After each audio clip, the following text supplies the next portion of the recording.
যুক্তরাষ্ট্র সফরের ঠিক আগ মুহূর্তে হঠাৎ করেই সফর বাতিল করতে বাধ্য হলেন ইসরায়েলের উগ্র ডানপন্থী জাতীয় নিরাপত্তা মন্ত্রী ইতামার বেন-গাভির। কিন্তু কেন এই আকস্মিক সিদ্ধান্ত? এর পেছনে কি শুধু রাজনৈতিক বিরোধ, নাকি আইনি গ্রেপ্তারের বড় কোনো আশঙ্কা?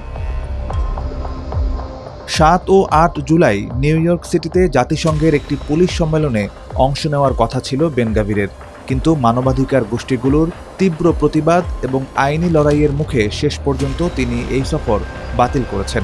চলতি মাসে এটি তার দ্বিতীয়বারের মতো মার্কিন সফর বাতিলের ঘটনা। এর আগে গত জুনেও ভিসা জটিলতার কারণে তিনি যুক্তরাষ্ট্রে যেতে পারেননি। মানবাধিকার সংগঠনগুলো মার্কিন বিচার বিভাগ বা ডিওজের কাছে দাবি জানিয়েছিল, বেন-গাভির যুক্তরাষ্ট্রের মাটিতে পা রাখা মাত্রই যেন তাকে গ্রেপ্তার করে ফৌজদারি তদন্তের মুখোমুখি করা হয়। বেন-গাভিরের বিরুদ্ধে এই আইনি চাপ সৃষ্টি করেছে হিন্দ রজব ফাউন্ডেশন এবং মার্কিন ভিত্তিক সংগঠন centre for constitutional rights. New ইয়র্কের অ্যাটর্নি জেনারেল লেটিটিয়া জেমসের কাছে লেখা এক চিঠিতে তারা অভিযোগ করেন, বেন-গাভির ফিলিস্তিনে পরিকল্পিত নির্যাতন, হত্যা এবং জোরপূর্বক বাস্তুচ্যুতির নীতি বাস্তবায়ন করছেন।